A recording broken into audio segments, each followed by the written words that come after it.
AP రాజకీయాల్లో సంచలనం నమోదైంది. 4 దశాబ్దాలకు పైగా వైఎస్ కుటుంబానికి కంచుకొట్టగా నిలిచిన పులివెందులలో టీడీపీ సత్తా చాటింది.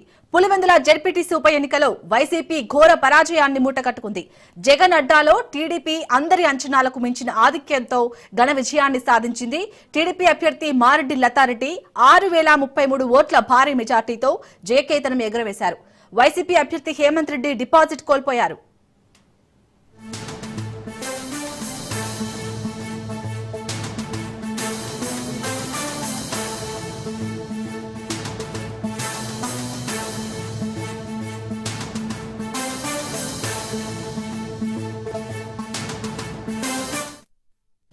పులివెందుల ఉప ఎన్నికలో మొత్తం 7638 ఓట్లు పోలయ్యాయి.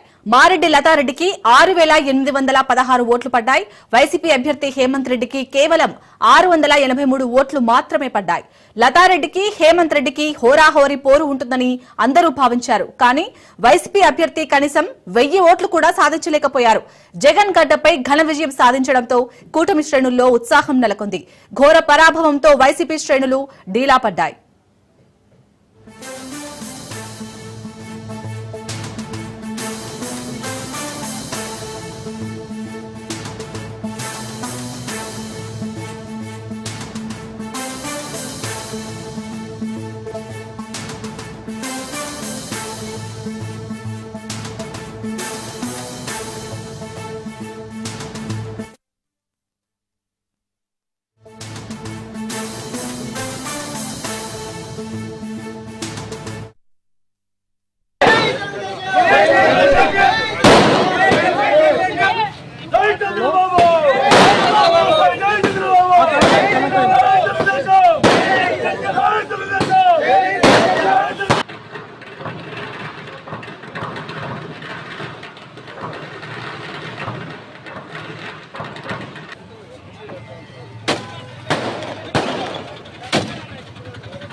రెట్టికైటు పులివెందులలో అయితే టీడీపీ అభ్యర్థి లతారెడ్డి ఘన విజయం సాధించారు. దీనికి సంబంధించి మరిన్ని అప్డేట్స్ మా ప్రతినిధి హుస్సేన్ అందిస్తారు. హుస్సేన్, మొత్తానికి 30 ఏళ్లలో ఇటు పులివెందులలో జగన్ అడ్డాగా మారిన పులివెందుల ఇప్పుడు టీడీపీ కైవసం చేసుకుంది. సో టీడీపీ శ్రేణులు ఏమంటున్నారు? అప్డేట్స్ ఏంటి? Okay, thank you Shalini. కడపగడ్డపై ముఖ్యంగా పులివెందుల ప్రాంతంలో దాదాపు 1/2 శతాబ్ద కాలం పాటు కంచుకోటను నిర్మించుకున్నటువంటి వైఎస్ ఫ్యామిలీకి తొలిసారిగా పరాభవం ఎదురైందని చెప్పుకోవచ్చు. ఇన్నాళ్ళు అంటే ఏళ్ల తరబడి నిర్మించుకున్నటువంటి కోటను ఆ టీడీపీ ఒక్కసారిగా అంటే ఈ జెడ్పీటీసీ ఎన్నికల్లో బద్దలు కొట్టడం జరిగింది. ఈ ఆనందం ఆ టీడీపీ వర్గాల్లో ఇటు పులివెందుల మొదలుకొని తర్వాత అమరావతి వరకు కూడా టీడీపీ వర్గాలు పూర్తి స్థాయిలో సంబరాలు చేసుకునేటువంటి పరిస్థితి కనబడుతుంది. అలాగే ఈ ఎన్నికలను తొలి నుంచి పర్యవేక్షిస్తున్నటువంటి మంత్రి జిల్లాకు సంబంధించినటువంటి ఇన్ఛార్జ్ మంత్రి సవిత కావచ్చు, తర్వాత మరో మంత్రి జిల్లాకు సంబంధించినటువంటి మరో మంత్రి మండిపల్లి రాంప్రసాద్ రెడ్డి, ఇతరులు కావచ్చు. ఈ విజయం దాదాపుగా చంద్రబాబు నాయుడు సాధించినటువంటి తొలి విజయంగా భావిస్తున్నారు పులివెందులలో. అంతేకాకుండా సూపర్ 6 వంటి పథకాలు ఆంధ్ర రాష్ట్రంతో పాటు పులివెందులను కూడా ప్రభావితం చేశాయని, ఇక ముందు పులివెందులలో సైతం అన్ని స్థానాలు టీడీపీ కైవసం చేసుకునేటువంటి అవకాశం ఉందని కూడా టీడీపీ వర్గాలు భావిస్తున్నాయి. ఇక ఎన్నికల ఫలితాలకు మనం ఒక్కసారి విశ్లేషించుకుంటే టీడీపీకి సంబంధించినటువంటి అంటే మొత్తం మండల ప్రాంతంలో పులివెందుల మండల ప్రాంతంలో టోటల్ గా 10,601 ఓట్లు ఉంటే 7,638 ఓట్లు పోలు కావడం జరిగింది. ఈ ఓట్లలో దాదాపుగా అంటే మారెడ్డి లతారెడ్డి అంటే టీడీపీకి సంబంధించినటువంటి మారెడ్డి లతారెడ్డి 6,716 ఓట్ల మెజార్టీని సాధించడం జరిగింది. అయితే ఇక్కడ మరో ముఖ్యమైనటువంటి సంచలనమైన విషయం ఏంటంటే వైసీపీకి చెందినటువంటి తుమ్మల హేమంత్ రెడ్డి డిపాజిట్ సైతం కోల్పోయారు అనేటువంటి విషయం నెట్టిట్లో వైరల్ గా మారింది. ఈ వ్యవహారాన్ని నెటిజన్లు తీవ్ర స్థాయిలో అక్కడ ఉండేటువంటి పులివెందులలో ఏ విధమైనటువంటి ప్రజాస్వామ్యం ఉండింది, ఈ ప్రజాస్వామ్యాన్ని టీడీపీ బద్దలు కొట్టింది అని కూడా నెటిజన్లు విశ్లేషించుకుంటున్నారు ఒకరినొకరు. అయితే ఇక్కడ వైసీపీతో పాటు వైసీపీకి కేవలం 688 ఓట్లు మాత్రమే రాగా ఇతరులకు 200 అంటే కాంగ్రెస్ పార్టీ తర్వాత ఇతరులకు 289 మాత్రం 289 ఓట్లు దక్కాయని చెప్పుకోవచ్చు.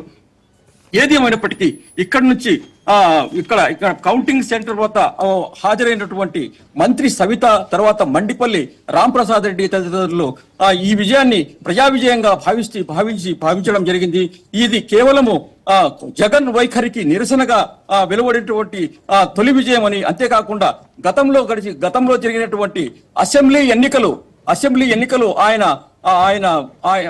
ఆయన సామ్రాజ్యాన్ని కూలగొడితే ఇప్పుడు సొంత సామ్రాజ్యం అనేటువంటి పులివెందులలో సైతం కూటమి ఆయన మొత్తం అంటే జగన్ విశ్వాసాన్ని పూర్తిగా దెబ్బతీశాయని కూడా కూటమి నేతలు భావిస్తున్నారు. శాలిని, హుస్సేన్, అలాగే ఇక్కడ ఒంటిమిట్టలో ఓట్ల లెక్కింపు ఏ విధంగా కొనసాగుతుంది? ఇప్పటి వరకైతే మనకు అందిన సమాచారం ప్రకారం అక్కడ కూడా టీడీపీ అభ్యర్థి ముందు వరుసలో ఉన్నట్టుగా తెలుస్తుంది. అప్డేట్స్ ఏంటి ఒంటిమిట్టకు సంబంధించి? శాలిని, ఈ రెండు పోలింగ్ కేంద్రాలకు సంబంధించి పోలింగ్ జరగక ముందే ఈ రెండు కేంద్రాలు టీడీపీ కైవసం చేసుకునేటువంటి అవకాశాలు ఉన్నాయని రాజకీయ విశ్లేషకులు భావించారు. అలాగే వైసీపీ వర్గాలు కూడా అదే నేపథ్యాన్ని భావిస్తూ వచ్చాయి. కారణం ఏంటంటే ఇక్కడ వైసీపీ వర్గాలు చెప్పేటువంటి ప్రధానమైనటువంటి కారణం ఏంటంటే తెలుగుదేశం ప్రభుత్వం, ముఖ్యంగా రాష్ట్ర ముఖ్యమంత్రి చంద్రబాబు నాయుడు, ఆయన తనయుడు లోకేష్ పట్టుబట్టి ఇక్కడ ఉన్నటువంటి ఎన్నికల సిబ్బందిని తర్వాత పోలీసు అధికారులను తన సొంతానికి వాడుకున్నారని కూడా విమర్శిస్తూ వస్తున్నారు. అలాగే తీవ్రమైనటువంటి ఆరోపణలు చేస్తూ వస్తున్నారు. నిన్నటి రోజున రాష్ట్రానికి సంబంధించినటువంటి మాజీ ముఖ్యమంత్రి జగన్మోహన్ రెడ్డి సైతం ఇదే విషయాన్ని ఇక్కడ కడపలో పోటీ చేసినటువంటి ఇద్దరు క్యాండిడేట్లు, వైసీపీ క్యాండిడేట్లు, ఇక అటు తుమ్మల హేమంత్ రెడ్డి కావచ్చు, తర్వాత ఇరగంరెడ్డి సుబ్బారెడ్డి, వీళ్ళిద్దరిని తాడేపల్లికి పిలిపించుకొని తాను నిర్వహించినటువంటి ప్రెస్ కాన్ఫరెన్స్ లో కూడా విత్ ఎవిడెన్స్ తో సహా చూపించారు. కడప జిల్లాలో జరిగినటువంటి రెండు ఉప ఎన్నికలు కేవలము ఏకపక్షంగా జరిగాయి. టీడీపీ వర్గాల దౌర్జన్యానికి ఈ రెండు ఎన్నికలు నిదర్శనమని కూడా చెప్పుకుంటూ వచ్చారు. ఈ రెండు ఎన్నికలను దాదాపుగా కేంద్ర బలగాల పర్యవేక్షణలో రీపోలింగ్ నిర్వహించాలని కూడా ఆయన డిమాండ్ చేయడం జరిగింది. Shalini, right, thank you Hussain.